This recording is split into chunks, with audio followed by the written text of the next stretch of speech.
ஒரு கார்த்திகை மாத கருக்கிருட்டு. செங்கல்பட்டிலிருந்து படப்பிடிப்பை முடித்துக்கொண்டு எம்ஜிஆர் அவர்கள் நடுநிசி 12 மணி வாக்கில் காரில் வந்து கொண்டிருக்கிறார். கண் விழித்தவாறே தனது காரில் எம்ஜிஆர் அவர்கள் வந்து கொண்டிருந்த பொழுது வழியில் போலீஸ் உடையில் நின்ற ஒருவரை பார்க்கிறார். எம்ஜிஆர் அவர்களின் கார் அவரை கடந்து செல்கின்ற போது எம்ஜிஆர் அவர்களின் நெஞ்சில் பொறி தட்டுகிறது. ஆள் நடமாட்டமே இல்லாத இந்த அர்த்த ராத்திரியில் அந்த போலீஸ்காரர் பஸ்ஸுக்காக காத்து நிற்கிறார் என்பதை எம்ஜிஆர் அவர்கள் புரிந்து கொள்கிறார். உடனே தனது டிரைவரிடம் காரை நிறுத்த சொல்கிறார் எம்ஜிஆர். கார் பின்னோக்கி வருகிறது. போலீஸ்காரரின் அருகில் காரை நிறுத்தி கதவை திறந்து ஏறுங்கள், எங்கே போக வேண்டும் என்கிறார் எம்ஜிஆர். பரவாயில்லை, நான் பஸ்ஸிலே வந்து விடுகிறேன் என்கிறார் அந்த போலீஸ்காரர். நேரமாகிவிட்டது, இனி இந்த ரூட்டில் பஸ் கிடையாது, ஏறிக்கொள்ளுங்கள் என்று எம்ஜிஆர் அவர்கள் வலுக்கட்டாயம் செய்ய போலீஸ்காரர் வேண்டா வெறுப்பாக ஏறுகிறார். காரின் உள்ளே லைட் போட்டு சாப்பிட்டீங்களா என்று கேட்டுக்கொண்டே தனது சீட்டுக்கு பின்னால் இருந்த பிஸ்கெட் பழங்களை எடுத்து கொடுக்கிறார் எம்ஜிஆர். இப்படி ஓசியில் பயணம் செய்வதே எனக்கு உடன்பாடில்லை. இன்னும் நீங்கள் உண்ண சொல்லி வேறு என்னை இழிவுபடுத்தாதீர்கள் என்று போலீஸ்காரர் மறுக்கிறார். எம்ஜிஆர் அவர்கள் பூரிக்கிறார். இருப்பவனிலிருந்து இல்லாதவன் வரை படித்து பதவியில் இருக்கும் எத்தனையோ பேர் எனக்கு அது வேண்டும் இது வேண்டும் என்று எம்ஜிஆர் அவர்களிடம் வேண்டியதை பெற்று செல்கிறார்கள். ஆனால் சாதாரண பொறுப்பில் இருக்கும் இந்த போலீஸ்காரரின் நேர்மை எம்ஜிஆர் அவர்களை மெய்சிலிர்க்க வைத்துவிட்டது. எம்ஜிஆர் அவர்களின் கார் கத தூரத்தில் வந்து கொண்டிருந்தாலும் காரின் நிறத்தையும் ஒளியையும் மனம் கமலும் ஓடிக்கான் வாசனையையும் வைத்து இது எம்ஜிஆர் அவர்களின் கார் என்றும் கார் சென்ற தடத்தை தொட்டு வணங்குகின்ற அளவுக்கு புகழுடன் திகழ்ந்த நேரம் அது. அரை மணி நேரம் கார் சென்று கொண்டிருக்கிறது.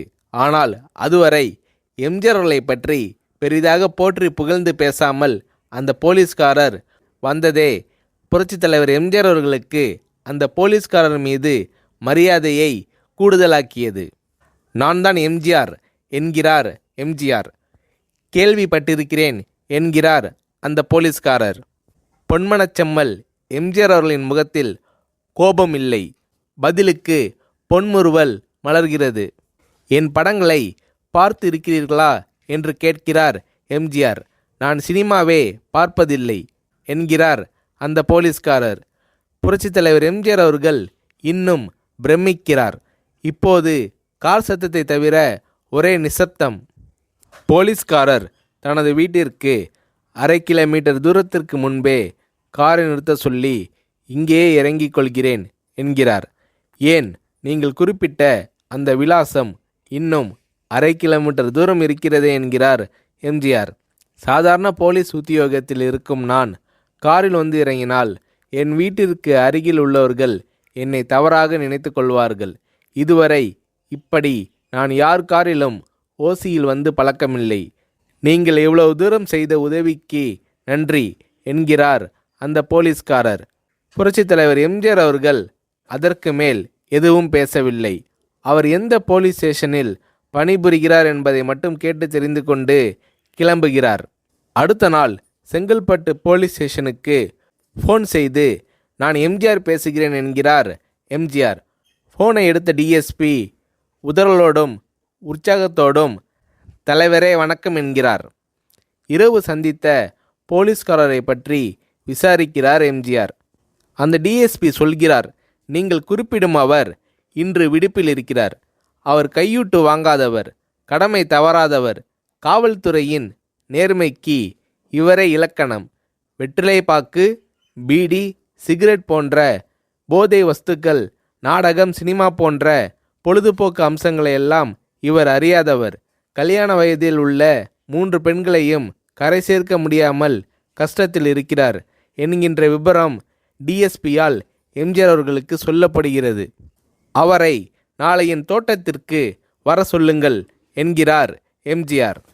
கேட்டுக்கொண்ட டிஎஸ்பி உங்களோடு ஃபோனில் ஆளுக்கு ஒரு வார்த்தை பேச இன்ஸ்பெக்டர், சப் இன்ஸ்பெக்டர் உட்பட எல்லோரும் ஆசைப்படுகிறார்கள். ஃபோனை அவர்களிடம் கொடுக்கலாமா என்கிறார். எம்ஜிஆர் அவர்கள் கொடுங்கள் என்கிறார். பேசுகிறார். அந்த போலீஸ் ஸ்டேஷனே புண்ணியம் பெற்றதாக மகிழ்ச்சி அடைகிறார்கள் அந்த போலீஸ்காரர்கள். மறுநாள் அந்த போலீஸ்காரர் ராமவரம் தோட்டத்திற்கு அழைத்து வரப்படுகிறார். அவரிடம் பேப்பரில் மடித்த பெரிய பணக்கட்டை கொடுத்து, இதை வைத்து உங்கள் பெண்களின் கல்யாணத்தை நடத்துங்கள் என்கிறார் எம்ஜிஆர். போலீஸ்காரர் மறுக்கிறார். நான் ஏதாவது உங்களிடம் காரியமாற்ற சொல்லி அதற்காக கொடுத்தால் அது தவறு. என்னால் ஆக வேண்டியது உங்களுக்கும், உங்களால் ஆக வேண்டியது எனக்கும் எதுவும் இல்லை. நான் உங்கள் கூட பிறந்த ஒரு சகோதரனாக நினைத்து கொடுக்கிறேன், பெற்றுக்கொள்ளுங்கள் என்று சொன்ன பிறகு கேட்டும் கூட கிள்ளி கொடுக்காத கனவான்கள் வாழும் இந்த உலகில் ரோட்டில் நின்றவனை அழைத்து சென்று அள்ளி கொடுத்த எம்ஜிஆர் அவர்களின் கருணையில் நெகிழ்ந்து போய் பெற்றுக்கொள்கிறார் அந்த போலீஸ்காரர். பிறகு ஒரு தேதியில் புரட்சித் தலைவர் எம்ஜிஆர் அவர்களே சென்று அந்த போலீஸ்காரரின் 3 பெண்களின் திருமணத்தையும் நடத்தி வைத்து வாழ்த்தி இருக்கிறார்.